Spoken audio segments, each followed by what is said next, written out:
Welcome to Catalytic Leadership, the podcast designed to help leaders intentionally grow and thrive. Here is your host, author, and leadership and executive coach, Dr. William Attaway. Hey, it's William, and welcome to today's episode of the Catalytic Leadership Podcast.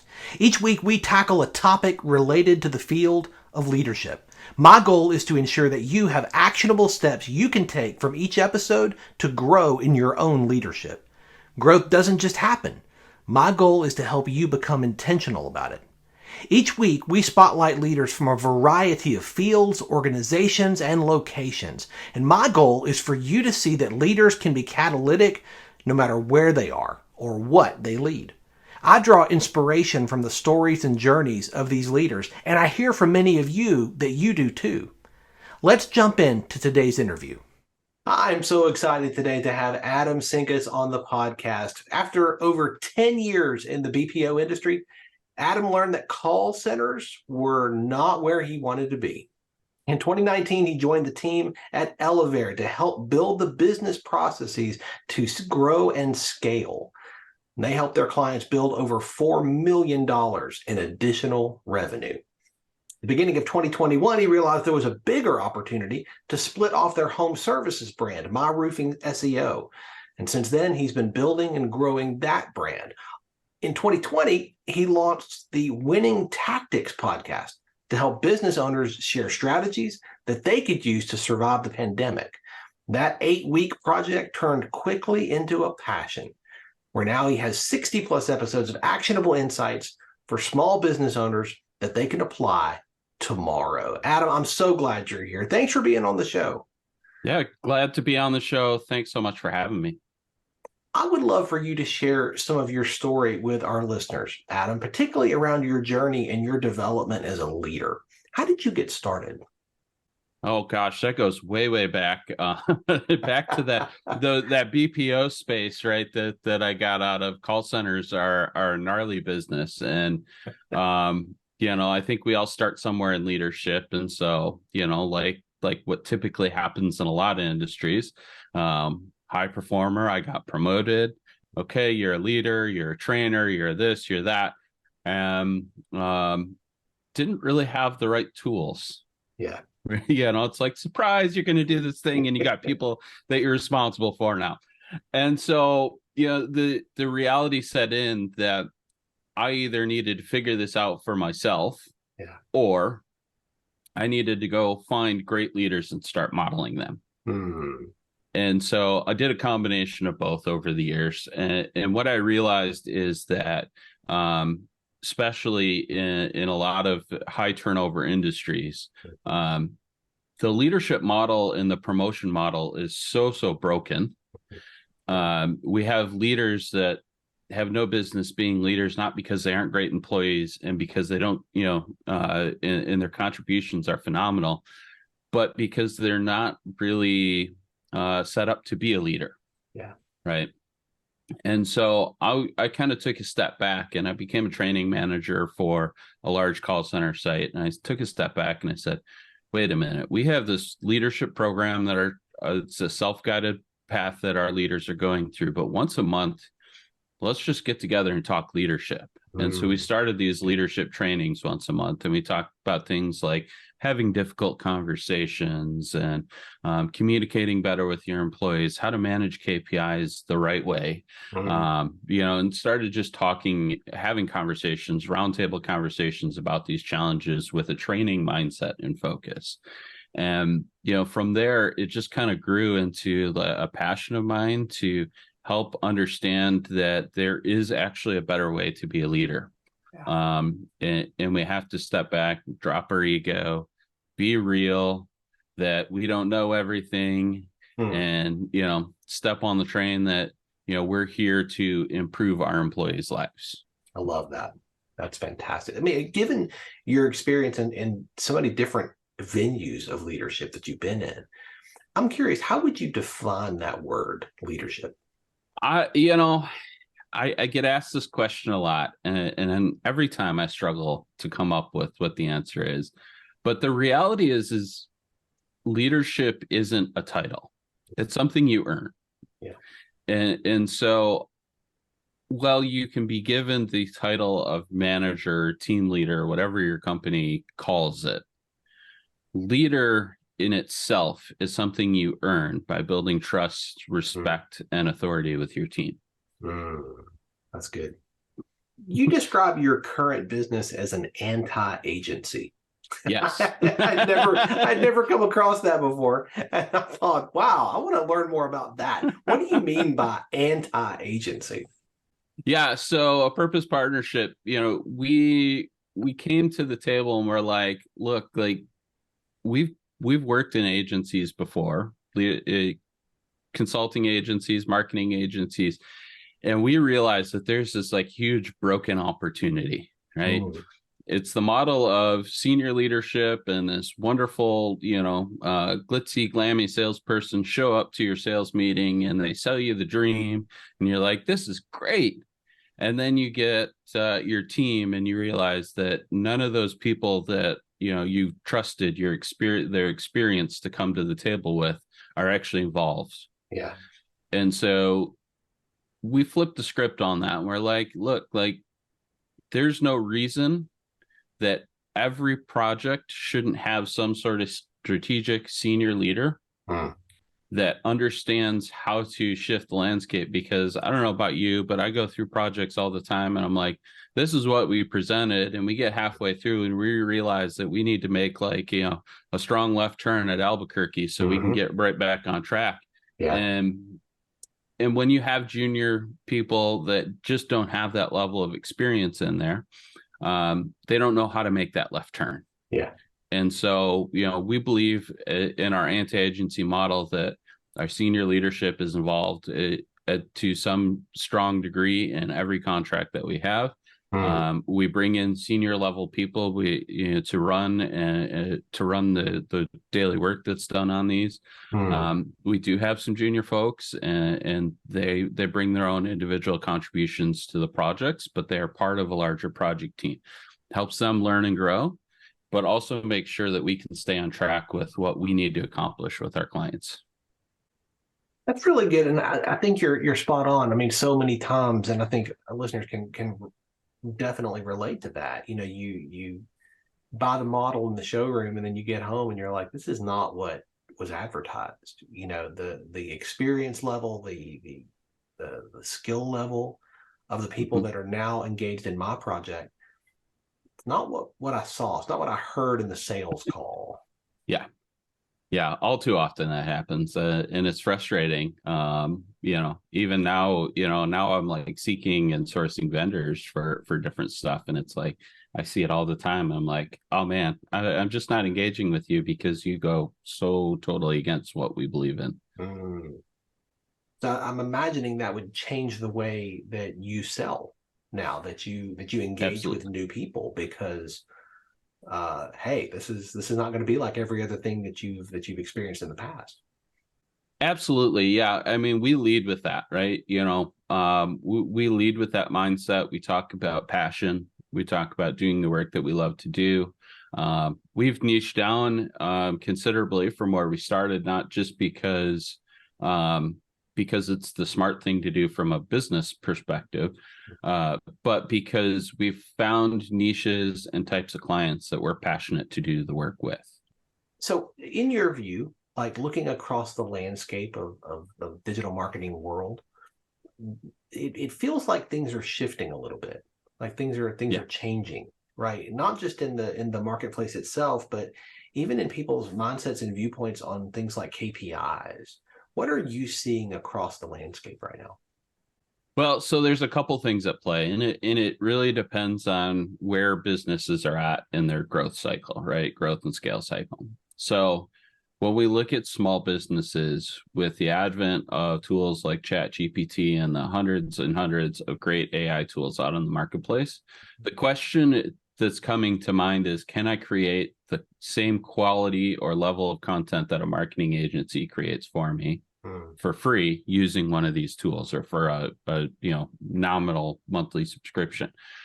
And so that creates an interesting space, because now as marketers, we have to talk about, not only how we develop and think about content, but also how we do that in a way that supplements and complements what AI technology is out there, right? Why are we better? Why is it still better to have a person versus the robots? Yeah. And I'll be honest, I'll be the first one to tell you, we use AI on a daily basis. Like ChatGPT and a few other programs are like constant tabs on my browser window every day. But that's the start of the process. As we look at companies that are larger in execution, what we're seeing is that the way people are focusing on KPIs is different. So it used to be like social media KPIs was like likes and follows, like that's all that mattered, right? Now we're looking more at conversions, right? So there is an element of likes and follows. It's eyeballs and engagement on your content, but how engaged is your audience, and are they actually clicking from your social to a sale point? And that's for most business owners and most businesses, that's far more important. But up until probably a year or two ago, we were still really enamored with likes and follows because they were feel-good metrics. Absolutely. So I don't know about you, but I always look at how many people have liked my posts. Sure, absolutely. It is a vanity metric, though, because what does that like or follow put into your bank account as a business owner? Absolutely. So some of it is about trust and building that trust in the marketplace, and there's value to that, right? Sure. It also helps us see what content works and what doesn't. Yes. So there is some value to it, but not in the sense of the ultimate KPI that you should be worried about is my social media campaign converting into dollars and cents in my bank? Absolutely. When we look at website traffic, there's so many AI driven tools out there for websites now. Beyond it used to just be, you looked at your Google Analytics and maybe, you might have had some fancy tech for looking at how people experience your page. But now we're looking at it more we're scraping a lot more data from websites now. There's integrated tools, so we can actually see, down to your IP address locations, like very, very niche, tight locations, what's going on. If you've signed up on a form, we capture your IP, we capture your email address, we capture your information right to the website. And now every time you come back and visit, we can see, and we start to get this user profile for you, right? And so we're seeing a lot of tools like that becoming a lot more commonplace, built into the back end of the websites, which is giving us smarter data to work with. And so that's the big changes in the marketplace. Is as marketers, we have to embrace the technology because we are creative types by nature, and that's okay. But we have to embrace the technology, but we also have to realize, and we have to educate people on, how does the technology play with the creative side, and how do we get that all to come together in a useful and impactful way? Do you think there are ways to leverage that in a strategic way to get better leads from your website? Oh, absolutely. So I'll give you a great, from a content side, this is how we bring everything together, right? So I will take blogs that either we write for our clients or that our clients have written. I'll feed them into some AI tools to generate out some base social media posts. Now, I'm not going to leave those as they are because machine posts look like machine posts. They lack that human touch. But we look at those, and that creates a foundation, right? So if I need 15 social posts for this blog, instead of me sitting there, spending 3, 4, or 5 hours looking at that blog and trying to build out the social posts, now I spend 20 minutes building out a core of social posts from that blog. And then I spend another hour or two making them right, making them human, making them emotional, making them impactful, right? And so what we're seeing is people work smarter with the technology, which means we can do more. right? So now we have the capability to do more. It's a double-edged sword in the content world, though, right? Because there's so much content coming out because of AI. Right. What do you do with it all? How do you get eyeballs on all of it? Yeah, it feels like you need a partner to help you develop a strategy for the whole thing. Yeah, absolutely. And that's the other side of it, right? So it's we do all of the content creation, but what really brings it together is the strategy behind that, right? It's not just we're not just putting up a map of topics on the wall and throwing darts at it, right? There's a thought process to this. It's a mapped out strategy so that we're focusing on and targeting on specific goals, right? And not every business, this is what's interesting, not every business needs to focus on direct money ROI from marketing spent. Sometimes in the brand journey, we need to focus on reach, right? We need to get to build the social profiles, right? Okay. Because we know that down the road that will translate to ROI. But in the here and now, you got to spend a little bit to get that, build the followers, build the reach, so that when we do the things that are high impact ROI activities, they actually will work. So you're building a foundation for the building that you're eventually going to put up. Absolutely. Right. Other times, it's just looking for eyeballs into a new marketplace. Like we might take we have a client right now we're working on they're an established software company, and we're taking them from a small business space to an enterprise space. So do we need to position them as a market leader anymore at this point? No, they've already done that. Now we just need to shift the eyeballs, right? So yes, we're going to eventually seek dollars and cents ROI from our activities. But for now, we just need to start shifting. Can we get them seen in the right space by the right people? Right. So there's no direct, the ROI is the eyeballs to them. Right. No, it makes sense from a strategic perspective. I mean, I love the intentionality of that. And this is what you help your clients do. Absolutely. So when we were talking previously, you mentioned a framework that you use called ACEs. Yes. I would love for you to unpack that, because I found this very interesting. Yeah. So ACEs is a leadership framework, and it's really built around how we develop leaders to have a cultural mindset that drives KPIs, right? And we didn't talk about the stats, so I'm going to give a little bit of background for the listeners here. So a couple of things, right? So number one is CEOs and the leaders all think that culture is incredibly important in their companies, and employees tend to agree with that. So we've established a culture is important. What we are seeing, though, is that executives seem to think that culture is connected in their companies, but frontline employees seem to think differently. A variation of, in one study I was looking at, a variation of up to like 20% in certain categories. Yeah. So that's a huge gap, right?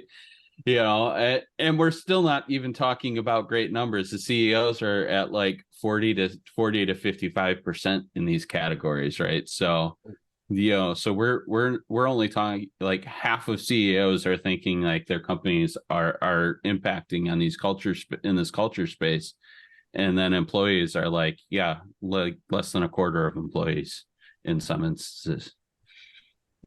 So there is a huge disconnect with culture. And the reason being is because companies tend to be more focused on what's in it for me. Right? Yeah. And I'm okay with that, because the company does need to be profitable in order to retain employees and do what they do and provide their service to the marketplace. Totally on board with that, right? However, if your employees love to show up to work on Monday morning, they are much more inclined to help you have happy customers, happy shareholders, and make more profits. That's good work. Makes perfect sense. So how do we do that, right? So this is where the ACEs framework comes in. So ACES is an acronym for Acknowledge, Cultivate, Empower, and Success. And Acknowledge is all about how we communicate with our employees. This is the good, bad, and the ugly. This is taking those coaching conversations from, hey, you know what? You sucked at this month. Do better, right? And actually having impactful conversations. I've presented those early on in my leadership career because that's what I was told. Mm-hmm. And I've received more of those than I can possibly ever. I think we all have. Yeah. Right. To positive communication as well, right? Taking that extra step to thank people for, coming into work. Thanks for being here today. I really appreciate your contributions to this project. Things like that. Just those simple pieces of communication tend to be really important as well. The other piece, and this is something you can go and do today. It's super, super easy. Set time in your calendar every day to have what I call the walk by touch point with every single employee on your team. Walk by touch point. I like that. Yes. So this is, stop by their desk or in a virtual environment, send them a ping. Hey, got 2 minutes, ask them how their day is going. Mm-hmm. If it's a Monday, what did you do over the weekend? Just like something simple like that. Doesn't have to be work related, shouldn't be work related. You're just checking in and going, hey, I see that you're here. Thank you. I appreciate you. Mm. Right. Mm. You should do that every single day with every single employee. I used to put a half an hour on my calendar every day at different times of the day to make sure that I scheduled a touch point with each employee. And what that does over time, you start to build this trust because they're like, oh, Adam stops by my desk every day and says hi and make sure I'm okay. That's good. Right. So the C is cultivate. This is all about training, and we have to rethink training, right? As an organization, we're like, okay, we need 10 people with this skill set, right? And what do? We go to our leaders and we go, hey, leaders, I need you to find 10 people on your team you can afford to send to this training, right? And our leaders go, okay, cool. Brian, Jill, John, Jane, y'all are going to training for this, whether they like it or not. And we show up to training and we go and do the bare minimum, just enough to pass the training and come back to our desk and we sit down. Instead, what we need to do as leaders is we need to understand what our employees love to do and what our employees want to do more of. And then we take those training opportunities as they come down and we go, okay, Jane told me that she's more interested in learning how to use Python and SQL to create better marketing reporting. Cool. I have a Python training and a project coming up that I'm going to be using this for. Let's get Jane into that Python training. Now Jane is super excited about this because she's like, yes, I'm getting Python training. I want to do this, right? And then she comes back to her desk, and this is where the E comes in, empower. And this is all about how we mentor Jane from the time she comes back from that training to the time that project starts to get her started working on that skill immediately. So we go from concept to mastery much, much quicker. Yeah. And we create the opportunity to make sure that 6 months down the road, when that project is in full play, that we don't have to retrain Jane on those skills. So last piece of this is success. And this is just about shifting the mindset in the organization, right? You think about the post-mortem meeting. We show up to the post-mortem, and what's the first question that's always asked? What went wrong, guys? Right. Yes. And everybody puts their head down at the table, or if in the virtual world, everybody sits there on mute and nobody says anything. That's right. Find your spot on the table. Yep. And so we change the mindset here and we start to ask the questions like, what did we do well that we can take to the next project? Right? It's a simple, we're getting the same information. Yeah. We're just doing it in a way that makes people excited to talk about it. Yes. So that's what success is all about. It's just shifting how we have conversations not ignoring the negative ones, because we have to have those once in a while, but how we have the rest of the conversations so that people aren't so reserved when something does go wrong that they won't share. I love that, Adam. I think that's so helpful. When I'm talking to my clients about doing a hot wash or a post-mortem, there's 3 questions I give them. And I'm like, you need to cover all 3 of these in this order. What went right? Which is exactly what you're describing, right? Celebrate the wins. Celebrate the wins, because that's so easy to get past. Then what went wrong? Okay, what went right? What went wrong? Process through that. And then how would we do it different next time?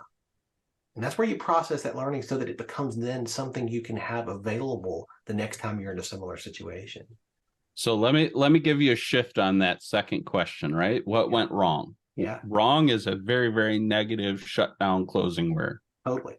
Right. So what could we have done better? I like that. Right. It's a subtle shift. No, but it's good. That's good. But again, getting back to that success conversation, right? The words we use matter. Absolutely. Oh, that's so good. When you use this ACEs framework, I can imagine this is changing mindset, not just organizationally, but individually with people around the table. Like, how have you seen that shift play out with clients that you've introduced this framework to? It's really important that we get the people at the top of the organization ingrained in this. They've got to love it before anything else happens, right? Because your leaders of the organization are the ones that are going to drive the rest of the change. That's good. So what we see is this waterfall effect. We see the leaders get really excited. They're like, we're going to improve culture. It's important. We get it, right? Now they're disseminating that down through their teams. And because it's so employee focused, so communication focused, so people focused, it's easy to connect with as you get, lower, down to the frontline employees, right? Because in frontline employees, there's three main levels of leadership in every company. You've got your C-suite or your executives. They are worried about profits and shareholders. Let's not be, candy coat this, right? Yeah. You've got your mid-level management, and this could be directors, associate directors. There's numerous titles, right? They are trying to translate profits and shareholders to people and time, right? So they sit in a really difficult, crazy spot. It's frustrating. And then you have your frontline leaders, and their sole job is to keep your frontline employees happy, efficient, and productive, right? So we go from money to how do we get money and humans to match to humans, right? And so that's why we start at the top. When we start with that shift, we know that they got to worry about profits and shareholders at the top of the organization. It is what it is. But if we can help them worry about that in a human way, then everything else trickles down. Do you ever have pushback on this? You ever have people who are just like super negative in their mindset, and they just like, the Debbie Downers of the team? Like, Absolutely. How do you deal with that? Absolutely. So we deal with that with the numbers, right? Because, let's be honest, at the end of the day, we have to measure success some way or another. And so we do that with the numbers. We look at team performance of the Debbie Downers, and we look at team performance of our culture champions. And, there's almost always a very clear distinction between the two. I will not say always, because sometimes it's close. But the reality is we can take that data, those KPIs and performance, and go, look, this makes sense. If there isn't a clear disparaging performance perspective, then we might go do some culture surveys with the team, right? Just quick, 5-10 question survey out to each, out to the employees of of that division of business, right? And we will capture team leader names, and we'll disseminate that data down by team leader and go, look, happy employees, not happy employees. Attrition, we know unhappy employees tend to attrit about 40 to 50% quicker than happy employees. So, oh, look, you have unhappy employees, and over the last 3 months, you lost 3 or 4 people off your team, right? Now we have clear data that says your way is not working, right? And often we see that people that don't believe in the system and don't believe in positive culture and culture in the workplace don't believe in it because they've come up with the boss that degraded them, the boss that just said, do better, and they've had a series of those bosses, and they've figured out how to crack the code and become friends, I'll call it, with that person, and got themselves into a place where they were the next in line, right? So that boss moves up, they move up because, oh, well, I've been training under this guy's leadership style for, forever and ever and ever, right? So that's typically how they get into those roles in it. So it's like, that's kind of the piece there that we have to go, look, like that may have been the way it was. And I don't think it ever was that way. I think, older generations just tolerated it because of certain incentives that companies offered and the way they offered those incentives. And now we have, people that are holding leadership in companies accountable for performance and expectations. Well, and tolerating unhealthy culture and tolerating unhealthy team members has a dramatic impact on the profit and on how the shareholders are going to perceive the value, right? Yep, I mean, so for the absolutely. C-suite leaders who are like, yeah, this whole culture thing feels kind of woo-woo, I don't know about that. Does it really affect the bottom line? You believe it does. Yeah, absolutely. Companies that put a strong focus on culture typically see between a 60 and 80% improvement in performance. There's been companies that have reported up to 85% more in earnings year over year by focusing on culture. So, there's a huge opportunity there, because it goes back to what I first said. If I'm happy to show up Monday morning and excited to do the work, I'm going to work harder. I'm going to work more efficiently. I'm going to work better. And in turn, I'm going to take care of our customers better, who generate the revenue. That's so good. So really, for people who are listening, they really should not apply what you're saying unless they want a 60 to 80% improvement in performance. Yeah, if you don't want to, like, that's cool too. Mediocrity, if that's what you're after. Find somebody else that'll take that market share for you. That's right, because they will. That's right. Adam, I want to turn to you for a minute. Like, you are leading at a different level than you led at 5 years ago. Yes. And a year, 3 years, 5 years from now, your company's going to need you to lead at a higher level still. How do you stay on top of your game? How do you level up your leadership? So number one, absolutely number one, is humility. Okay. People all the time tell you, go read books. No. Number one learning opportunity is humility, that you are not the end all be all. You are not always right, and you don't always have the answer. Well said.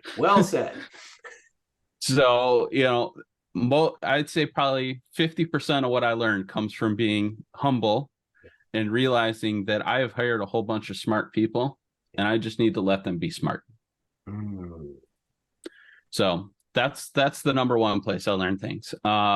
I spend a lot of time reading, obviously, because of what I do. I read a lot of Gallup, Pricewater Clearinghouse, Deloitte, Gartner leadership information. Forbes has tons of great information on leadership and what's happening in the marketplace, from everything from generationally to, leadership by the numbers, and the stats and things like that. And I think the stats are important to show that the market is changing, but the stats don't really tell the picture in the respect that we're still all human. Right. Yeah.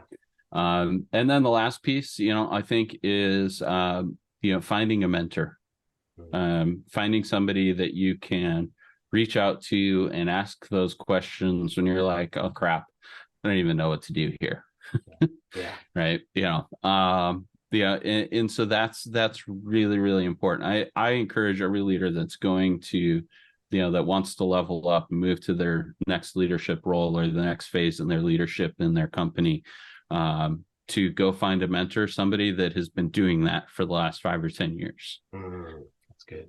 And, whether you got to pay them to be your coach, or whether you want to find some agreement that works out, you provide them some services, they provide you, a phone call away type stuff, right? However you want to arrange that, go find somebody that's been doing what you want to do or what you think is the next step for the last 5 years, and rely on them. So it's easy that's where I learned. Yeah, it's easy for somebody to listen to you and think, man, you're just up and to the right. Like you're not facing the same challenges I face. You haven't had difficulties in your journey. I think it's easy for somebody to listen to that or to look at you online, because so often what we see is somebody's highlight reel. Mm-hmm. I'm curious, are there challenges that you have faced as an entrepreneur? Have you had those difficult moments? Oh, every day. Every day, from, working so many hours a week, because, well, that's what I thought I needed to do to be successful, and alienating my wife and my kids, and dealing with some of the frustration with that too. I remember back when I was probably my second or third team, I ran a team meeting and I decided that this great new wave idea, I was going to run an open forum where we could talk about all the frustrations in the department. Yeah, bad idea. Don't do that. Don't do that. Don't do that. Oh, that's funny. But I think the reality is, most people do put their highlight reel out there. Social media is a fake facade, of Mayberry. It's Mayberry, right? Yeah, absolutely. Yeah. And so one of the things that I have done over time when I talk about leadership, talk about marketing, is I talk about some of my misses, right? But it's not leaving it at misses, because that, I think that breaks trust in people. It's here's the miss, and here's how I overcame that, or here's what I learned from that. Absolutely.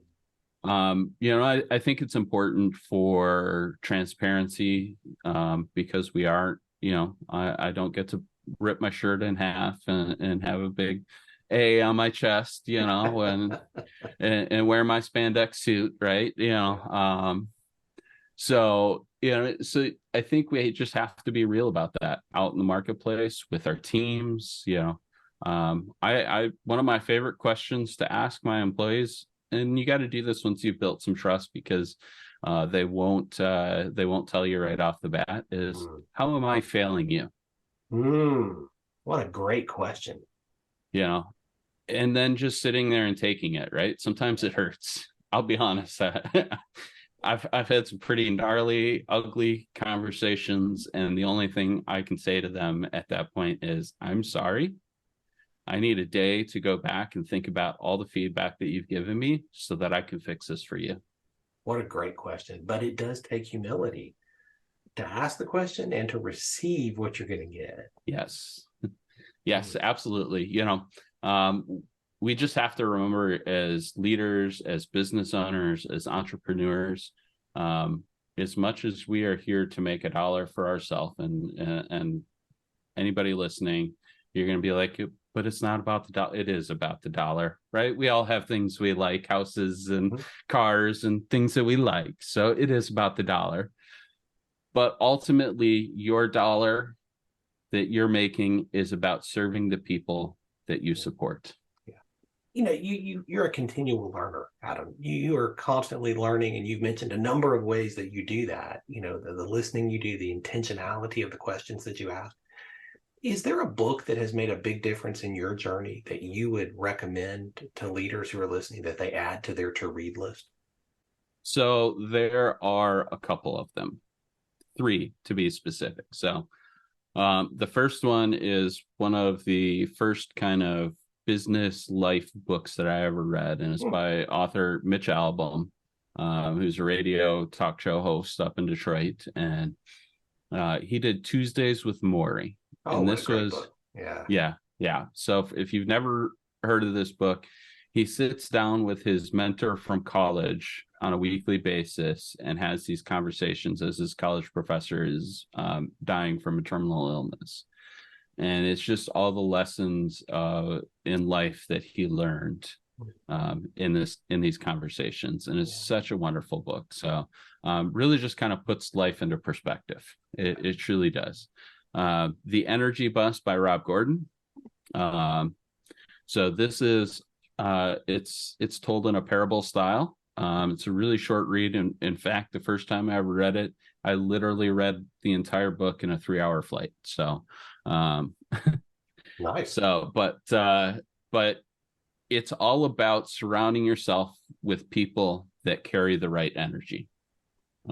Super, super powerful message. And then the last one is Who Moved My Cheese? I love that book.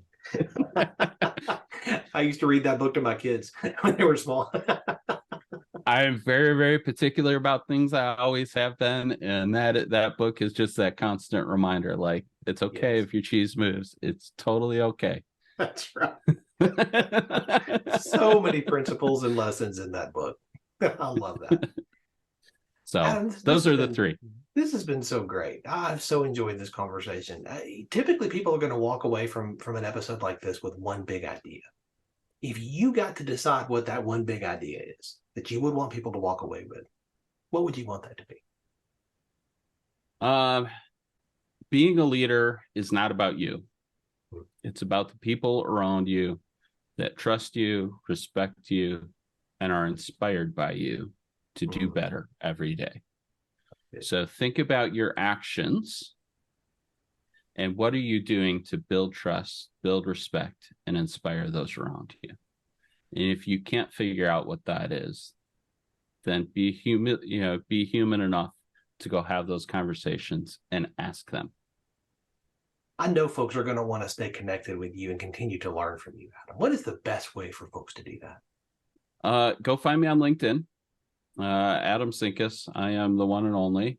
You can also Google search me and find all the places. I show up on roughly the first 8 pages of Google at this point. So, from my podcast, which is hopefully going to be making a resurface here in 2024, and to LinkedIn, to articles I've written, to our company website, apurposepartnership.com. So best places to find me. And if you love cornhole, come find me on Facebook and TikTok. That's where I share all that information. Fantastic. And thank you for your generosity today, Adam. This has been, again, super insightful, and I appreciate your generosity of spirit today.